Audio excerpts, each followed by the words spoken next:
हाँ जी बच्चों, ਅੱਜ ਅਸੀਂ ਰੇਸ਼ਿਆਂ ਤੋਂ ਕੱਪੜੇ ਤੱਕ ਅਧਿਆਇ ਵਿੱਚ ਵੱਖ-ਵੱਖ ਤਰ੍ਹਾਂ ਦੇ ਰੇਸ਼ਿਆਂ ਤੇ ਉਹਨਾਂ ਤੋਂ ਬਣੇ ਕੱਪੜੇ ਦੀਆਂ ਕਿਸਮਾਂ ਬਾਰੇ ਜਾਣਾਂਗੇ। ਬੱਚੋ ਤੁਸੀਂ ਸਾਰਿਆਂ ਨੇ ਕੱਪੜੇ ਤਾਂ ਦੇਖੇ ਹੀ ਹੋਣਗੇ।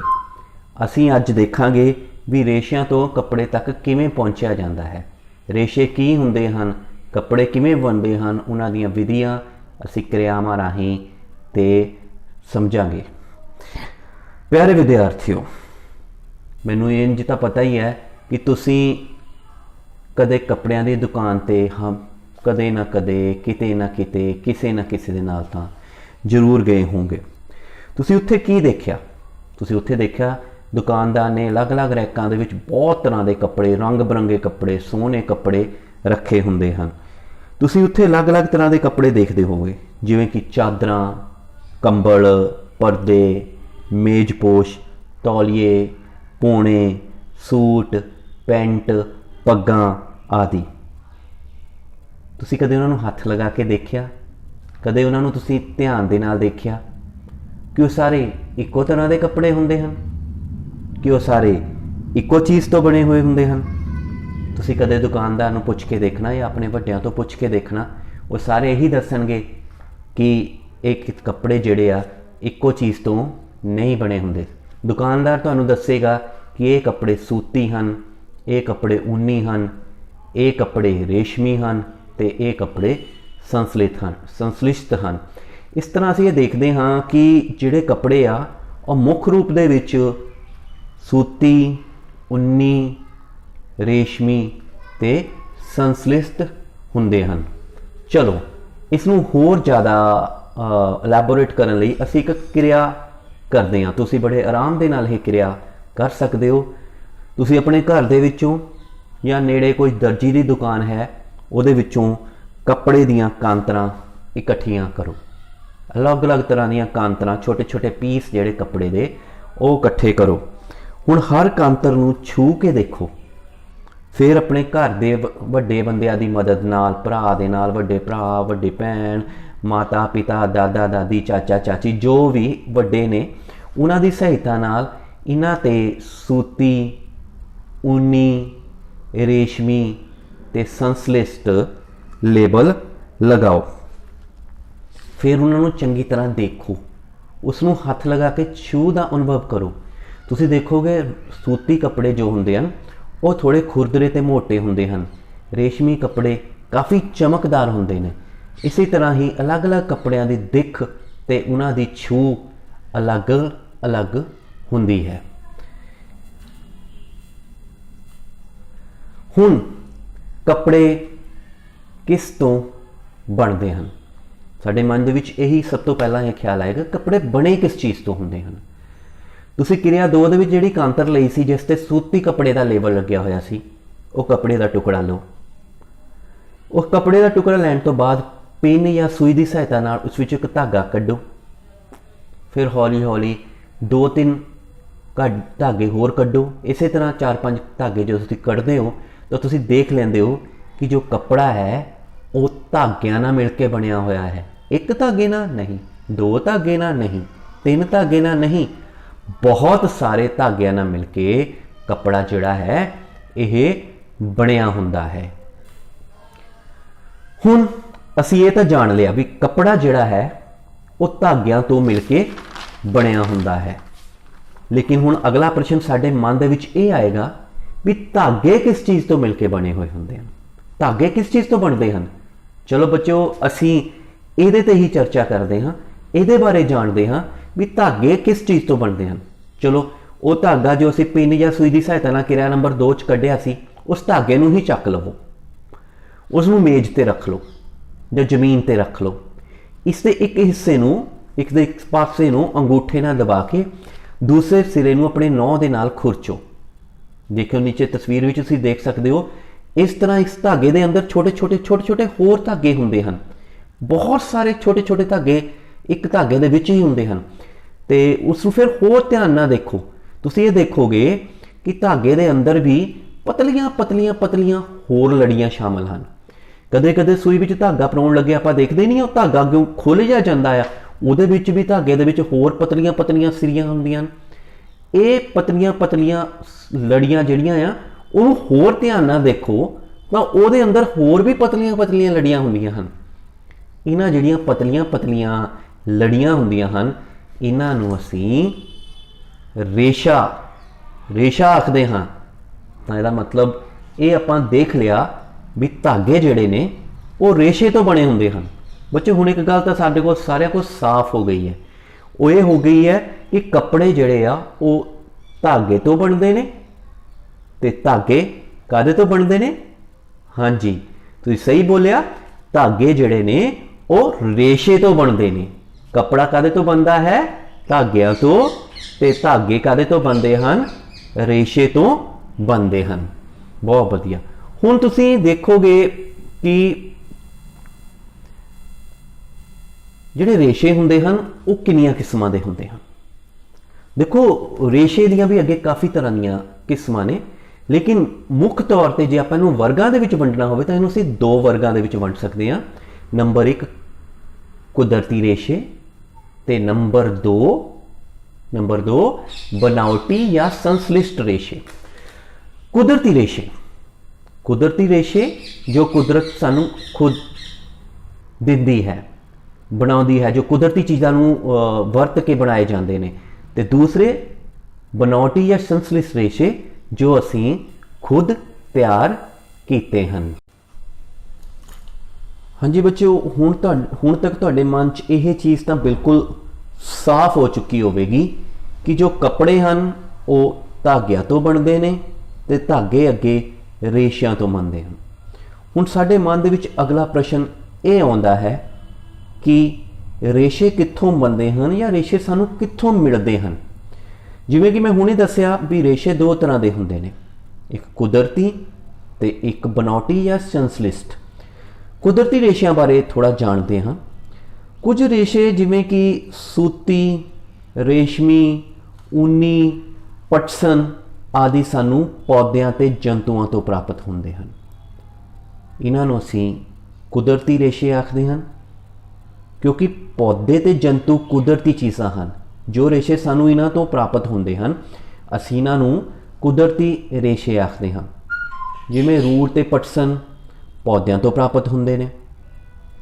ਉੱਨ ਭੇਡਾਂ, ਬੱਕਰੀਆਂ ਜਾਂ ਯਾਕ ਤੋਂ ਪ੍ਰਾਪਤ ਹੁੰਦਾ ਹੈ। ਰੇਸ਼ਮ ਦਾ ਰੇਸ਼ਾ ਜਿਹੜਾ ਹੈ ਉਹ ਰੇਸ਼ਮ ਦੇ ਕੀੜੇ ਤੋਂ ਪ੍ਰਾਪਤ ਹੁੰਦਾ ਹੈ। ਮਿੱਤਰੋ, ਦੋਸਤੋ, ਬੱਚਿਓ, ਦੇਖੋ ਪਹਿਲੀ ਤਸਵੀਰ ਦੇ ਵਿੱਚ ਦੇਖੋ ਇੱਕ ਭੇਡ ਦੀ ਉੱਨ ਜੱਤ ਲਾਈ ਜਾ ਰਹੀ ਹੈ। ਹੁਣ ਇਸ ਜੱਤ ਤੋਂ ਅੱਗੇ ਰੇਸ਼ੇ ਪ੍ਰਾਪਤ ਕੀਤੇ ਜਾਣਗੇ। ਇਸੇ ਤਰ੍ਹਾਂ ਦੂਸਰੀ ਤਸਵੀਰ ਦੇ ਵਿੱਚ ਦੇਖੋ ਤੁਹਾਨੂੰ ਕਪਾਹ ਦਾ ਪੌਦਾ ਦਿਖ ਰਿਹਾ ਹੈ। ਕਪਾਹ ਦੇ ਉੱਤੇ ਜਿਹੜਾ ਚਿੱਟਾ ਚਿੱਟਾ ਰੂੰ ਲੱਗਾ ਹੋਇਆ ਹੈ, ਇਸ ਰੂੰ ਨੂੰ ਅੱਗੇ ਇਸ ਤੋਂ ਰੇਸ਼ੇ ਪ੍ਰਾਪਤ ਕੀਤੇ ਜਾਣਗੇ। ਤੀਸਰੀ ਤਸਵੀਰ ਦੇ ਵਿੱਚ ਦੇਖੋ ਇੱਕ ਰੇਸ਼ਮ ਦਾ ਕੀੜਾ ਸ਼ਹਿਤੂਤ ਦੇ ਪੱਤੇ ਤੇ ਦਿਖ ਰਿਹਾ ਹੈ। ਇਸ ਦੇ ਆਲੇ ਦੁਆਲੇ ਜੋ ਕੋਕੂਨ ਬਣਦਾ ਹੈ ਉਸ ਦੇ ਵਿੱਚ ਰੇਸ਼ੇ ਹੁੰਦੇ ਹਨ। ਉਸ ਰੇਸ਼ੇ ਤੋਂ ਅਸੀਂ ਰੇਸ਼ਮ ਦਾ ਰੇਸ਼ਾ ਪ੍ਰਾਪਤ ਕਰਦੇ ਹਾਂ ਤੇ ਜਾਂ ਇਸ ਦੀ ਜੱਤ ਤੋਂ ਵੀ ਸਾਨੂੰ ਉੱਨ ਪ੍ਰਾਪਤ ਹੁੰਦੀ ਹੈ। ਅਸੀਂ ਇਹਦੇ ਤੋਂ ਵੀ ਉੱਨ ਦਾ ਰੇਸ਼ਾ ਪ੍ਰਾਪਤ ਕਰਦੇ ਹਾਂ। ਸੋ ਦੋਸਤੋ, ਅਸੀਂ ਦੇਖ ਲਿਆ ਵੀ ਕਾਫੀ ਸਾਰੇ ਬਹੁਤ ਸਾਰੇ ਰੇਸ਼ੇ ਕੁਦਰਤੀ ਹੁੰਦੇ ਹਨ। ਕੁਦਰਤੀ ਉਹ ਰੇਸ਼ੇ ਹੁੰਦੇ ਹਨ ਜੋ ਸਾਨੂੰ ਪੌਦਿਆਂ ਜਾਂ ਜੰਤੂਆਂ ਤੋਂ ਪ੍ਰਾਪਤ ਹੁੰਦੇ ਹਨ। ਤਾਂ ਕੀ ਪਤਾ ਲੱਗਾ ਵੀ ਪੌਦਿਆਂ ਜਾਂ ਜੰਤੂਆਂ ਤੋਂ ਪ੍ਰਾਪਤ ਹੋਣ ਵਾਲੇ ਰੇਸ਼ੇ ਨੂੰ ਕੁਦਰਤੀ ਰੇਸ਼ਾ ਕਿਹਾ ਜਾਂਦਾ ਹੈ। ਤਾਂ ਬੱਚੇ ਤੁਸੀਂ ਦੇਖ ਲਿਆ ਵੀ ਬਹੁਤ ਸਾਰੇ ਰੇਸ਼ੇ ਅਸੀਂ ਪੌਦਿਆਂ ਤੇ ਜੰਤੂਆਂ ਤੋਂ ਪ੍ਰਾਪਤ ਕਰਦੇ ਹਨ, ਪਰ ਅਸੀਂ ਸਾਰੇ ਰੇਸ਼ੇ ਪੌਦਿਆਂ ਤੇ ਜੰਤੂਆਂ ਤੋਂ ਪ੍ਰਾਪਤ ਨਹੀਂ ਕਰਦੇ। ਪਹਿਲਾਂ ਸ਼ੁਰੂਆਤ ਦੇ ਵਿੱਚ ਅਸੀਂ ਲਗਭਗ ਜਿਹੜੇ ਕੁਦਰਤ ਦੇ ਵਿੱਚ ਰੇਸ਼ਾ ਹੁੰਦੇ ਸੀ ਉਹਨਾਂ ਤੋਂ ਹੀ ਕੱਪੜੇ ਬਣਾਉਂਦੇ ਸੀ, ਕੱਪੜੇ ਪ੍ਰਾਪਤ ਕਰਦੇ ਸੀਗੇ। ਲੇਕਿਨ ਹੌਲੀ-ਹੌਲੀ ਵਿਗਿਆਨ ਨੇ ਇੰਨੀ ਤਰੱਕੀ ਕੀਤੀ ਕਿ ਉਹ ਬਨਾਵਟੀ ਤੌਰ ਤੇ ਵੀ ਰੇਸ਼ੇ ਬਣਾਉਣ ਲੱਗ ਪਏ। ਇੱਦਾਂ ਦੇ ਰੇਸ਼ੇ ਜਿਨ੍ਹਾਂ ਦਾ ਸਰੋਤ ਪੌਦੇ ਤੇ ਜੰਤੂ ਨਹੀਂ ਸਨ, ਜਿਨ੍ਹਾਂ ਨੂੰ ਪ੍ਰਯੋਗਸ਼ਾਲਾ ਵਿੱਚ ਤਿਆਰ ਕੀਤਾ ਜਾਂਦਾ ਸੀ, ਉਹ ਰੇਸ਼ੇ ਜੋ ਮਨੁੱਖ ਨੇ ਬਨਾਵਟੀ ਢੰਗ ਨਾਲ ਖੁਦ ਬਣਾਏ, ਇਹਨਾਂ ਨੂੰ ਸੰਸਲਿਸ਼ਟ ਰੇਸ਼ੇ ਜਾਂ ਬਨਾਵਟੀ ਰੇਸ਼ੇ ਕਿਹਾ ਜਾਂਦਾ ਹੈ। ਦੋਸਤੋ, ਤੁਸੀਂ ਸਾਰਿਆਂ ਨੇ ਜੁਰਾਬ ਤਾਂ ਦੇਖੀ ਹੋਏਗੀ। ਜੁਰਾਬ ਜਿਸ ਰੇਸ਼ੇ ਤੋਂ ਬਣ ਕੇ ਬਣੀ ਹੁੰਦੀ ਹੈ ਉਸ ਨੂੰ ਨਾਇਲੋਨ ਕਹਿੰਦੇ ਹਨ, ਜਿਹੜਾ ਕਿ ਇੱਕ ਸੰਸਲਿਸ਼ਟ ਰੇਸ਼ੇ ਦਾ ਉਦਾਹਰਨ ਹੈ। ਇਸੇ ਤਰ੍ਹਾਂ ਪੋਲੀਸਟਰ, ਐਕ੍ਰੈਲਿਕ, ਇਹ ਵੀ ਸੰਸਲਿਸ਼ਟ ਰੇਸ਼ਿਆਂ ਦੀਆਂ ਉਦਾਹਰਨਾਂ ਹਨ। ਤਾਂ ਤੁਹਾਡੇ ਮਨ 'ਚ ਇਹ ਚੀਜ਼ ਤਾਂ ਸਾਫ਼ ਹੋ ਗਈ ਹੈ ਵੀ ਜੋ ਸਾਨੂੰ ਕੁਦਰਤ ਦੇ ਵਿੱਚ ਪੌਦਿਆਂ ਤੇ ਜੰਤੂਆਂ ਤੋਂ ਰੇਸ਼ੇ ਪ੍ਰਾਪਤ ਹੁੰਦੇ ਹਨ ਉਸ ਨੂੰ ਕੁਦਰਤੀ ਰੇਸ਼ੇ ਕਿਹਾ ਜਾਂਦਾ ਹੈ। ਇਸ ਦੀਆਂ ਉਦਾਹਰਨਾਂ ਸੂਤੀ, ਉੱਨੀ, ਰੇਸ਼ਮੀ ਰੇਸ਼ੇ ਹਨ। ਤੇ ਜਿਹੜਾ ਮਨੁੱਖ ਨੇ ਖੁਦ ਤਿਆਰ ਕੀਤਾ ਹੈ ਜਿਸ ਦੇ ਸਰੋਤ ਪੌਦੇ ਤੇ ਜੰਤੂ ਨਹੀਂ ਹਨ, ਇਹਨਾਂ ਨੂੰ ਅਸੀਂ ਸੰਸਲਿਸ਼ਟ ਰੇਸ਼ੇ ਕਹਿੰਦੇ ਹਨ। ਪੋਲਿਸਟਰ, ਨਾਇਲੋਨ ਤੇ ਐਕ੍ਰਾਲਿਕ ਇਸ ਦੀਆਂ ਉਦਾਹਰਨਾਂ ਹਨ। ਚਲੋ ਹੁਣ ਕੁਝ ਹੋਰ ਪੌਦੇ ਰੇਸ਼ਿਆਂ ਬਾਰੇ ਜਾਣਦੇ ਹਾਂ। ਰੂੰ ਸਭ ਨੇ ਦੇਖਿਆ ਹੋਵੇਗਾ। ਕਿੱਥੇ ਦੇਖਿਆ ਹੋਵੇਗਾ? ਰਜਾਈਆਂ ਦੇ ਵਿੱਚ, ਤਲਾਈਆਂ ਦੇ ਵਿੱਚ ਤੇ ਸਰਾਣਿਆਂ ਦੇ ਵਿੱਚ ਤੇ ਹੋਰ ਕਈ ਜਗ੍ਹਾ ਤੇ ਰੂੰ ਵਰਤਿਆ ਜਾਂਦਾ ਹੈ। ਸਭ ਨੇ ਅਸੀਂ ਰੂੰ ਦੇਖਿਆ ਹੀ ਹੋਇਆ ਹੈ। ਚਲੋ ਇੱਕ ਥੋੜੀ ਜਿਹੀ ਛੋਟੀ ਜਿਹੀ ਕਿਰਿਆ ਕਰਦੇ ਹਾਂ। ਰੂੰ ਦੇ ਰੇਸ਼ੇ ਬਾਰੇ ਜਾਣਦੇ ਹਾਂ। ਥੋੜਾ ਜਿਹਾ ਰੂੰ ਲਵੋ, ਇਸ ਨੂੰ ਖਿੱਚੋ। ਥੋੜਾ ਜਿਹਾ ਰੂੰ, ਇੱਕ ਛੋਟਾ ਜਿਹਾ ਰੂੰ ਦਾ ਇੱਕ ਟੁਕੜਾ ਲੈ ਕੇ ਇਸ ਨੂੰ ਖਿੱਚੋ। ਇਸ ਦੇ ਕਿਨਾਰਿਆਂ ਨੂੰ ਧਿਆਨ ਦੇ ਨਾਲ ਦੇਖੋ। ਇਸ ਦੇ ਕਿਨਾਰਿਆਂ ਨੂੰ ਧਿਆਨ ਨਾਲ ਦੇਖੋ। ਇਹ ਛੋਟੀਆਂ ਛੋਟੀਆਂ ਲੜੀਆਂ ਤੋਂ ਬਣਿਆ ਹੁੰਦਾ ਹੈ। ਇਹ ਛੋਟੀਆਂ ਛੋਟੀਆਂ ਲੜੀਆਂ ਤੋਂ ਬਣਿਆ ਹੁੰਦਾ। ਧਿਆਨ ਨਾਲ ਦੇਖਿਓ, ਉਸ ਵਿੱਚ ਛੋਟੀਆਂ ਛੋਟੀਆਂ ਲੜੀਆਂ ਹੋਣਗੀਆਂ। ਅਸਲ ਵਿੱਚ ਉਹ ਲੜੀਆਂ ਜੋ ਆ ਕਪਾਹ ਦੇ ਰੇਸ਼ੇ ਹਨ। ਇਹਦਾ ਮਤਲਬ ਰੂੰ ਸਾਨੂੰ ਕਪਾਹ ਤੋਂ ਪ੍ਰਾਪਤ ਹੁੰਦਾ ਹੈ। ਹੁਣ ਕਪਾਹ ਇੱਕ ਫਸਲ ਹੁੰਦੀ ਹੈ ਜਿਸ ਨੂੰ ਖੇਤਾਂ ਵਿੱਚ ਉਗਾਇਆ ਜਾਂਦਾ ਹੈ।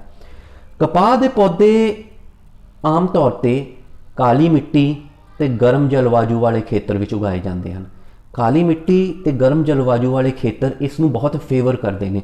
ਇਸ ਕਰਕੇ ਆਮ ਕਰਕੇ ਕਪਾਹ ਦੀ ਫਸਲ ਕਾਲੀ ਮਿੱਟੀ ਤੇ ਗਰਮ ਜਲਵਾਯੂ ਵਾਲੇ ਖੇਤਰ ਜਿਹੜੇ ਹੁੰਦੇ ਹਨ ਉਹਨਾਂ 'ਚ ਉਗਾਈ ਜਾਂਦੀ ਹੈ।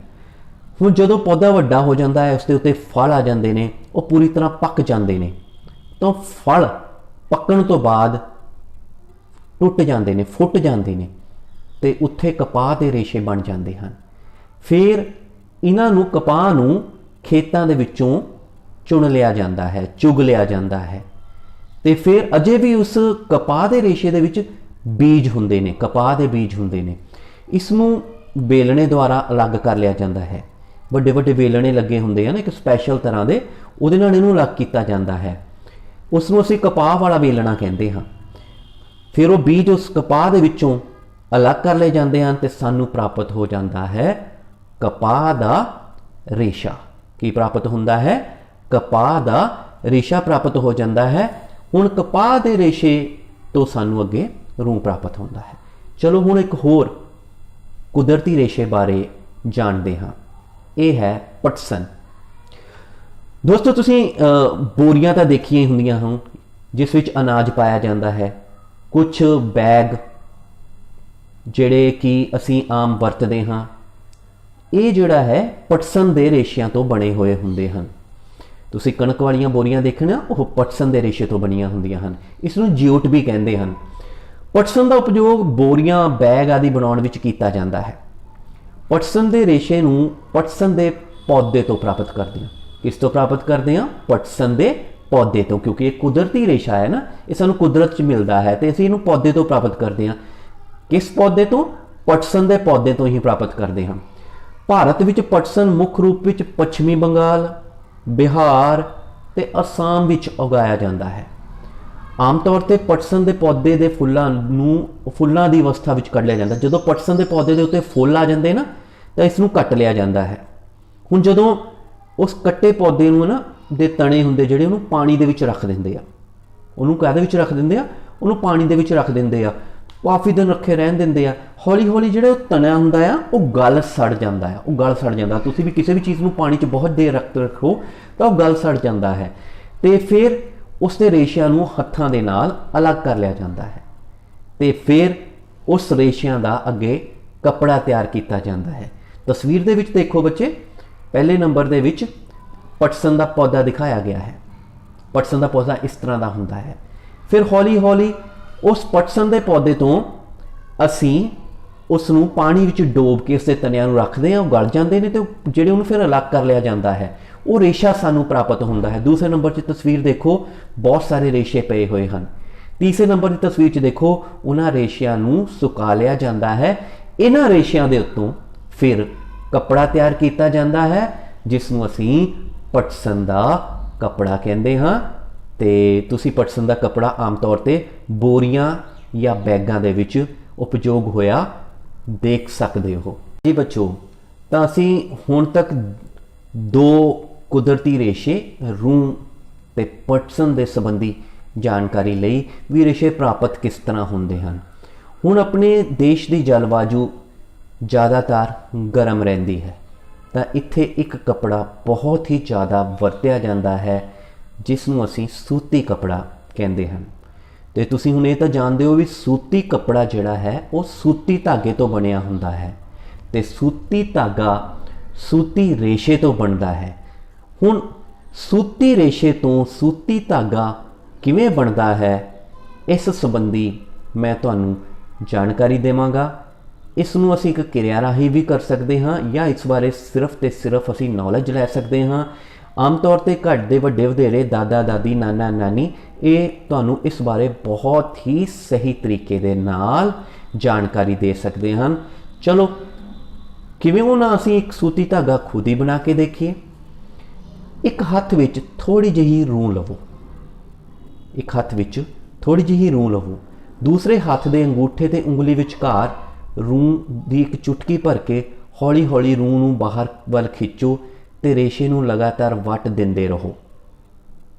देखो तस्वीर विच देखो, अंगूठे नाल फड़िया होया है ते थोड़ा जिहा रूं बाहर खिंच के उसनूं गोल गोल दूसरे हत्थ नाल घुमाया है तो एक धागा जिहा तैयार हो गया है। यही रेशमी धागा है, यही सूती धागा है, यही सूती धागा है। इस सूती धागे नूं बनाउण दा एक होर भी तरीका है जिस बारे मैं पहला जिक्र किया सी भी तुसी दादा दादी नाना नानी तो इस बारे पूछ सकते हो, वो है चरखे नाल। चरखे दे नाल भी असी ये सूती जिहड़ा धागा है बना सकते हाँ। देखो ध्यान नाल नीचे वाली तस्वीर दे विच एक बजुर्ग महिला चरखे की सहायता दे नाल सूती धागा बना रही है। ये वो सूती धागा है जिस तो अगे सूती कपड़ा बुनिया जाता है। हुण रेशिਆਂ तो धागा बनाने की विधि नूं असीं कताई कहते हैं। रेशिਆਂ तो धागा बनाने की विधि नूं असीं कतना कहते हैं, कताई कहते हैं। इस विच रूं दे एक फंबे नूं रेशिਆਂ तो खिंच के वटिया जाता है। जिवें कि मैं हुणे दस्सिया सी कि एक साइड तो इसनूं खिंच लिया जाता, दूसरी साइड ते इसनूं वट दिता जाता है। अजिहा करन दे नाल रेशे नेड़े नेड़े आ जाते हैं ते धागा बन जाता है। कताई करन लई कई औजार वरते जाते हैं, पर मुख्य तौर पर इसलिए तकली या चरखा वरत्या जाता है। इसलिए इस तो तुहानूं पता लग्या भी कताई सूती धागे की बनाउण वास्ते असीं दो मुख्य तरह के औजार वरतते हाँ, एक है तकली ते एक है चरखा। ते बहुत वड्डे वड्डे पद्धर ते सूती कपड़िਆਂ की कताई का काम मशीनां राहीं कीता जाता है। तो तुसीं जान लिया बच्चे कि सूती धागा जदों असीं बनाउंदे हाँ रेशे तो उस विधि नूं असीं कताई कहते हाँ, ते इस कताई राहीं असीं सूती रेशे तो धागा तैयार करते हाँ। सो बच्चों असीं हुण देख लिया कि सूती धागा किवें बनता है। हुण अगला जो साडा स्टैप है वो असीं देखना है कि धागे तो कपड़ा किवें बनता है। इसके दो मुख्य तरीके हैं। धागे तो कपड़े बनाने के दो मुख्य तरीके हैं, एक है बुनना ते एक है उणना। चलो पहला बुनाई दे बारे ही जानते हैं। एक क्रिया जो कि तुहाडे पाठ पुस्तक दे विच है, तुसीं उसनूं देख सकते हो। इस क्रिया राही बुनाई दे बारे समझते हैं। बहुत सौखा है। दो अलग अलग तरह दियाँ अलग अलग रंगां दियाँ शीटां लो, उस तो समाल चौड़ाई दियाँ लंबियां लंबियां पट्टियां कट लवो। हुण दोनों रंगां दियां पट्टियां नूं जिस तरह नीचे तस्वीरां विच लिखिया है बुनन की कोशिश करो। एक पट्टी ऊपर चक के नीचे दूसरे रंग की, फिर उस पट्टी नूं नीचे रख के फिर दूसरे रंग की। इस तरह असीं देखते हाँ कि यह बुणती करते करते असीं एक वड्डी शीट बना लैंदे हाँ दो रंगां की। बस कपड़ा भी इंज ही बुनिया जाता है तो ये कपड़े की बुनाई हुंदी है। इस तरह असीं धागे तो कपड़ा तैयार करते हाँ। ਤਾਂ ਮੈਂ ਹੁਣੇ ਤੁਹਾਨੂੰ ਦੱਸਿਆ ਵੀ ਦੋ ਤਰ੍ਹਾਂ ਅਸੀਂ ਕੱਪੜਾ ਬਣਾ ਸਕਦੇ ਹਾਂ ਧਾਗੇ ਤੋਂ। ਉਸ ਦਾ ਇੱਕ ਹੈ ਵਿਧੀ ਹੈ ਬੁਣਨਾ ਤੇ ਇੱਕ ਵਿਧੀ ਹੈ ਉਣਨਾ ਜਾਂ ਉਣਾਈ ਕਰਨਾ। ਧਾਗਿਆਂ ਦੇ ਦੋ ਸੈੱਟਾਂ ਨੂੰ ਆਪਸ ਵਿੱਚ ਖਾਸ ਤਰਤੀਬ ਵਿੱਚ ਮਿਲਾਉਣ ਨਾਲ ਜਦੋਂ ਕੱਪੜਾ ਬਣਦਾ ਹੈ ਤਾਂ ਉਸ ਵਿਧੀ ਨੂੰ ਬੁਣਾਈ ਕਹਿੰਦੇ ਹਨ। ਇਸ ਕੰਮ ਲਈ ਖੱਡੀਆਂ ਦੀ ਵਰਤੋਂ ਕੀਤੀ ਜਾਂਦੀ ਹੈ ਜੋ ਹੱਥ ਨਾਲ ਜਾਂ ਫਿਰ ਬਿਜਲੀ ਨਾਲ ਚੱਲਦੀਆਂ ਹਨ। ਨੀਚੇ ਇਸ ਦੇ ਬੁਣਨਾ ਦੇ ਨੀਚੇ ਜੋ ਤਸਵੀਰ ਹੈ ਉਸ ਨੂੰ ਦੇਖੋ ਧਿਆਨ ਦੇ ਨਾਲ। ਦੇਖੋ ਧਾਗੇ ਨੂੰ, ਇੱਕ ਧਾਗੇ ਨੂੰ ਚੱਕ ਕੇ ਉਸ ਦੇ ਨੀਚੇ ਦੂਸਰਾ ਧਾਗਾ ਲੰਘਾਇਆ ਜਾਂਦਾ ਹੈ। ਇਸੇ ਤਰ੍ਹਾਂ ਫਿਰ ਅਗਲੀ ਵਾਰ ਫਿਰ ਇਸ ਤਰ੍ਹਾਂ ਧਾਗਾ ਲੰਘਾਇਆ ਜਾਂਦਾ ਹੈ। ਇਹ ਕੰਮ ਖੱਡੀਆਂ ਰਾਹੀਂ ਕੀਤਾ ਜਾਂਦਾ ਹੈ। ਤਸਵੀਰ ਦੇ ਵਿੱਚ ਖੱਡੀ ਹੀ ਦਿਖਾਈ ਦੇ ਗਈ ਹੈ। ਹੁਣ ਇਹ ਖੱਡੀਆਂ ਜਾਂ ਤਾਂ ਹੱਥ ਨਾਲ ਚੱਲਦੀਆਂ ਹਨ ਜਾਂ ਮਸ਼ੀਨਾਂ ਨਾਲ, ਬਿਜਲੀ ਦੇ ਨਾਲ ਚੱਲਦੀਆਂ ਹਨ। ਇਸ ਤਰ੍ਹਾਂ ਇਹ ਕੱਪੜਾ ਬੁਣਿਆ ਜਾਂਦਾ ਹੈ। ਦੂਸਰੀ ਤਰ੍ਹਾਂ ਜਿਸ ਨਾਲ ਕੱਪੜਾ ਤਿਆਰ ਕੀਤਾ ਜਾਂਦਾ ਉਸ ਨੂੰ ਅਸੀਂ ਉਣਾਈ ਕਹਿੰਦੇ ਹਨ। ਇਸ ਵਿੱਚ ਇੱਕ ਹੀ ਧਾਗੇ ਦਾ ਉਪਯੋਗ ਕੀਤਾ ਜਾਂਦਾ ਹੈ, ਦੋ ਸੈੱਟ ਨਹੀਂ ਲਏ ਜਾਂਦੇ। ਇਸ ਵਿੱਚ ਇੱਕ ਹੀ ਧਾਗੇ ਦਾ ਉਪਯੋਗ ਕਰਕੇ ਕੱਪੜੇ ਦੇ ਟੁਕੜਾ ਬਣਾਇਆ ਜਾਂਦਾ ਹੈ। ਤੁਸੀਂ ਦੇਖਿਆ ਹੋਵੇਗਾ ਘਰਾਂ ਦੇ ਵਿੱਚ ਆਮ ਤੌਰ ਤੇ ਜਦੋਂ ਸਵੈਟਰ ਬੁਣਿਆ ਜਾਂਦਾ ਹੈ ਸਿਰਫ ਇੱਕ ਹੀ ਉੱਨ ਦਾ ਗੋਲਾ ਲਿਆ ਜਾਂਦਾ ਹੈ ਤੇ ਉਸ ਨੂੰ ਹੀ ਸਿਲਾਈਆਂ ਦੇ ਨਾਲ ਇੱਕ ਖਾਸ ਤਰਤੀਬ ਦੇ ਵਿੱਚ ਅਸੀਂ ਮਿਲਾ ਕੇ ਇੱਕ ਕੱਪੜਾ ਤਿਆਰ ਕਰ ਲੈਂਦੇ ਹਾਂ, ਸਵੈਟਰ ਤਿਆਰ ਕਰ ਲੈਂਦੇ ਹਾਂ ਤੇ ਇਸ ਨੂੰ ਉਣਾਈ ਕਿਹਾ ਜਾਂਦਾ ਹੈ। ਉਣਾਈ ਹੱਥ ਦੁਆਰਾ ਵੀ ਕੀਤੀ ਜਾਂਦੀ ਹੈ ਤੇ ਮਸ਼ੀਨਾਂ ਦੁਆਰਾ ਵੀ ਕੀਤੀ ਜਾਂਦੀ ਹੈ। ਤਾਂ ਅਸੀਂ ਦੇਖ ਲਿਆ ਬੱਚਿਓ ਵੀ ਧਾਗੇ ਤੋਂ ਕੱਪੜਾ ਬਣਾਉਣ ਦੇ ਦੋ ਤਰੀਕੇ ਹਨ, ਜਾਂ ਬੁਣ ਕੇ ਬਣਾਇਆ ਜਾ ਸਕਦਾ ਹੈ ਜਾਂ ਫਿਰ ਉਣ ਕੇ ਬਣਾਇਆ ਜਾ ਸਕਦਾ ਹੈ। ਤਾਂ ਬੱਚਿਓ ਸਾਫ਼ ਹੈ ਤੁਹਾਨੂੰ ਕਿ ਧਾਗੇ ਤੋਂ ਕੱਪੜਾ ਬਣਾਉਣ ਵਾਸਤੇ ਕੀ ਚੀਜ਼ ਕੀਤੀ ਜਾ ਸਕਦੀ ਹੈ, ਜਾਂ ਬੁਣਾਈ ਕੀਤੀ ਜਾ ਸਕਦੀ ਹੈ ਤੇ ਜਾਂ ਫਿਰ ਉਣਾਈ ਕੀਤੀ ਜਾ ਸਕਦੀ ਹੈ। ਧਾਗੇ ਤੋਂ ਕੱਪੜਾ ਬਣਾਉਣ ਦੀਆਂ ਇਹ ਦੋ ਵਿਧੀਆਂ ਹਨ। ਹੁਣ ਬੜੀ ਇੰਟਰਸਟਿੰਗ ਤੇ ਦਿਲਚਸਪ ਜਾਣਕਾਰੀ ਹੈ ਤੁਹਾਡੇ ਵਾਸਤੇ, ਉਹ ਹੈ ਕੱਪੜੇ ਦਾ ਇਤਿਹਾਸ। ਕੱਪੜਾ ਕਿਸ ਤਰ੍ਹਾਂ ਪਹਿਨਣਾ ਸ਼ੁਰੂ ਹੋਇਆ ਜਾਂ ਬਣਨਾ ਸ਼ੁਰੂ ਹੋਇਆ ਉਸ ਸੰਬੰਧੀ ਜਾਣਕਾਰੀ ਹੈ, ਕਾਫੀ ਦਿਲਚਸਪ ਹੈ। ਪ੍ਰਾਚੀਨ ਕਾਲ ਦੇ ਵਿੱਚ ਮਨੁੱਖ ਕੱਪੜਾ ਬਣਾਉਣਾ ਜਾਂ ਕੱਪੜਾ ਬੁਣਨਾ ਜਾਂ ਕੱਪੜਾ ਉਣਨਾ ਨਹੀਂ ਜਾਣਦਾ ਸੀ। ਫਿਰ ਉਹ ਆਪਣੇ ਸਰੀਰ ਨੂੰ ਕਿਸ ਤਰ੍ਹਾਂ ਢੱਕਦਾ ਸੀ। ਪ੍ਰਾਚੀਨ ਕਾਲ ਦੇ ਵਿੱਚ ਉਹ ਰੁੱਖ ਦੀ ਜਿਹੜੀ ਖੱਲ ਹੁੰਦੀ ਆ, ਛਿੱਲ ਹੁੰਦੀ ਹੈ ਜਾਂ ਪੱਤੇ ਹੁੰਦੇ ਆ, ਜਾਂ ਜਾਨਵਰ ਜਿਨ੍ਹਾਂ ਦਾ ਉਹ ਸ਼ਿਕਾਰ ਕਰ ਲੈਂਦਾ ਸੀ, ਉਹਨਾਂ ਦੀ ਚਮੜੀ ਨਾਲ ਆਪਣਾ ਸਰੀਰ ਢੱਕਦਾ ਸੀ। ਫਿਰ ਮਨੁੱਖ ਨੇ ਦਰਖਤਾਂ ਦੀਆਂ ਟਾਹਣੀਆਂ ਤੇ ਲੰਬੇ ਲੰਬੇ ਘਾਹ ਦੇ ਪੀਸਾਂ ਨੂੰ ਬੁਣ ਕੇ ਚਟਾਈਆਂ ਤੇ ਟੋਕਰੀਆਂ ਬਣਾਉਣਾ ਸਿੱਖਿਆ। ਫਿਰ ਉਸ ਤੋਂ ਬਾਅਦ ਉਸਨੇ ਬੇਲਾਂ ਤਾਂ ਜਿਹੜੇ ਜੀਵ ਸੀਗੇ, ਜੀਵ ਜੰਤੂ ਸੀ, ਉਹਨਾਂ ਦੇ ਵਾਲਾਂ ਨੂੰ ਵੱਟ ਕੇ ਲੰਬੀਆਂ ਲੰਬੀਆਂ ਲੜੀਆਂ ਬਣਾਉਣੀਆਂ ਸ਼ੁਰੂ ਕੀਤੀਆਂ। ਲੰਬੀਆਂ ਲੰਬੀਆਂ ਲੜੀਆਂ ਬਣਾਉਣ ਤੋਂ ਬਾਅਦ ਫਿਰ ਉਸਨੇ ਉਸ ਲੜੀਆਂ ਦਾ ਕੱਪੜਾ ਤਿਆਰ ਕੀਤਾ ਤੇ ਉਹ ਕੱਪੜੇ ਨੂੰ ਵਰਤਣ ਲੱਗਾ। ਪਰ ਕੱਪੜਾ ਪਹਿਲਾਂ ਉਹ ਜਦੋਂ ਵਰਤਦਾ ਸੀ ਉਹ ਕੱਪੜੇ ਨੂੰ ਸਿਰਫ ਆਪਣੇ ਸਰੀਰ ਦੇ ਉੱਤੇ ਆਲੇ ਦੁਆਲੇ ਗੋਲ ਗੋਲ ਲਪੇਟ ਲੈਂਦਾ ਸੀ। ਫਿਰ ਸੂਈ ਦੀ ਕਾਢ ਹੋਈ। ਜਦੋਂ ਸੂਈ ਦੀ ਕਾਢ ਹੋਈ ਤਾਂ ਉਸ ਤੋਂ ਬਾਅਦ ਮਨੁੱਖ ਨੇ ਸਿਉਣਾ ਸਿੱਖਿਆ ਤੇ ਫਿਰ ਉਹ ਕੱਪੜੇ ਸਿਉਂ ਕੇ ਪਹਿਨਣ ਲੱਗਾ। ਇਸ ਤਰ੍ਹਾਂ ਅੱਗੇ ਤੋਂ ਅੱਗੇ ਕੱਪੜੇ ਦਾ ਸਫ਼ਰ ਲਗਾਤਾਰ ਚੱਲਦਾ ਰਿਹਾ। ਹੁਣ ਤਾਂ ਤੁਸੀਂ ਅਜੇ ਵੀ ਦੇਖ ਸਕਦੇ ਹੋ ਵੀ ਕਈ ਰੰਗਾਂ ਦੇ, ਕਈ ਤਰੀਕਿਆਂ ਦੇ, ਕਈ ਡਿਜ਼ਾਈਨਾਂ ਦੇ ਤੇ ਕਈ ਫੈਸ਼ਨਾਂ ਦੇ ਕੱਪੜੇ ਹੁਣ ਅਸੀਂ ਪਾਉਂਦੇ ਹਾਂ, ਵਰਤਦੇ ਹਾਂ। ਇਹ ਹੈ ਕੱਪੜੇ ਦਾ ਇਤਿਹਾਸ, ਕਿਵੇਂ ਇਹ ਪ੍ਰਾਚੀਨ ਕਾਲ ਤੋਂ ਅੱਗੇ ਸ਼ੁਰੂ ਹੋ ਕੇ ਅੱਜ ਤੱਕ ਪਹੁੰਚ ਗਿਆ ਹੈ। ਇਹ ਕੱਪੜੇ ਦਾ ਸਫ਼ਰ ਬਹੁਤ ਹੀ ਦਿਲਚਸਪ ਹੈ। ਤੁਸੀਂ ਦੇਖ ਰਹੇ ਹੋ ਤਸਵੀਰਾਂ ਦੇ ਵਿੱਚ, ਪਹਿਲਾਂ ਉਹ ਕੱਪੜਿਆਂ ਨੂੰ ਸਿਰਫ ਲਪੇਟ ਲੈਂਦਾ ਸੀ ਜਾਨਵਰਾਂ ਦੇ। ਹੌਲੀ ਹੌਲੀ ਉਸਨੇ ਇਸ ਨੂੰ ਸਿਉਣਾ ਸ਼ੁਰੂ ਕੀਤਾ। ਸਿਉਣੇ ਤੋਂ ਬਾਅਦ ਉਹ ਸੀਤੇ ਹੋਏ ਕੱਪੜੇ ਪਾਉਣ ਲੱਗਾ ਤੇ ਇਸੇ ਤਰ੍ਹਾਂ ਕੱਪੜੇ ਦੇ ਵਿੱਚ ਅੱਗੇ ਤੋਂ ਅੱਗੇ ਤਰੱਕੀ ਹੁੰਦੀ ਗਈ ਤੇ ਮੌਜੂਦਾ ਤੌਰ ਦੇ ਵਿੱਚ ਤੁਸੀਂ ਕੱਪੜਿਆਂ ਦੇ ਵਿੱਚ ਬਹੁਤ ਤਰ੍ਹਾਂ ਦੀ ਭਿੰਨਤਾ, ਵੈਰਾਈਟੀ ਦੇਖ ਸਕਦੇ ਹੋ। ਇਹ ਸਾਰਾ ਕੰਮ ਨਾਲ ਦੀ ਨਾਲ ਮਨੁੱਖ ਦੇ ਵਿਕਾਸ ਦੇ ਨਾਲ ਨਾਲ ਕੱਪੜੇ ਦਾ ਵਿਕਾਸ ਵੀ ਚੱਲਦਾ ਹੀ ਰਿਹਾ।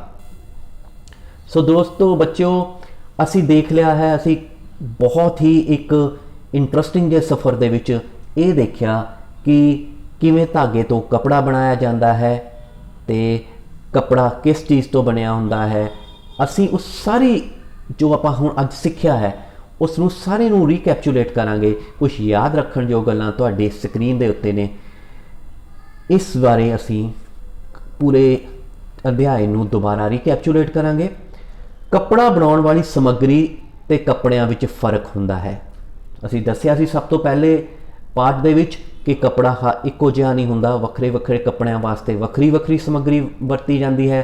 कपड़िਆਂ विच भी फर्क हुंदा है, जिवें सूती कपड़े अलग हुंदे ने, रेशमी अलग हुंदे ने, ऊनी अलग हुंदे ने, पोलिस्टर अलग हुंदे ने, क्योंकि इन्हां विच बनाउण वाले रेशे जिहड़े हुंदे ने वो अलग अलग वरते जाते हैं। फिर दूसरी सब तो महत्वपूर्ण गल, कपड़े धागिਆਂ तो बनते हैं ते धागे रेशिਆਂ तो बनते हैं। ठीक है, कपड़े कातों बनते आ? धागिਆਂ तो, बिल्कुल सही। ते धागे कातों बनते ने? रेशिਆਂ तो। बहुत वधिया बच्चों, शाबाश, तुसी बहुत ध्यान नाल सुनिया है। हुण रेशे दो तरह के हुंदे हन। किहड़े हुंदे हन बच्चों? हाँ जी, कुदरती या संश्लिष्ट रेशे।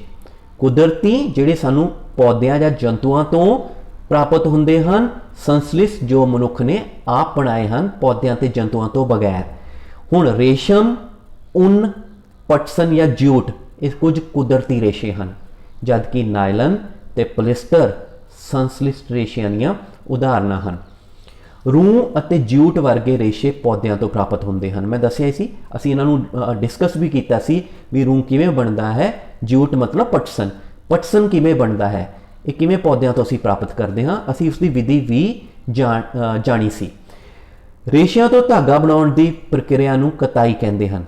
बिल्कुल, असी इस अध्याय दे विच देखिया कि किवें असी रेशिਆਂ तो धागा बनाया ते उस विधि नूं पूरे नूं असी कताई आखदे हैं।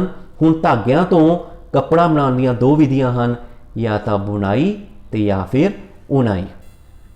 सो बच्चों, असी इहदे विच ये देख लिया है, असी इस पूरे अध्याय दे विच जो जो देखा है उस संबंधी मैं एक बार तुहानूं फिर दोबारा जानकारी दे देना।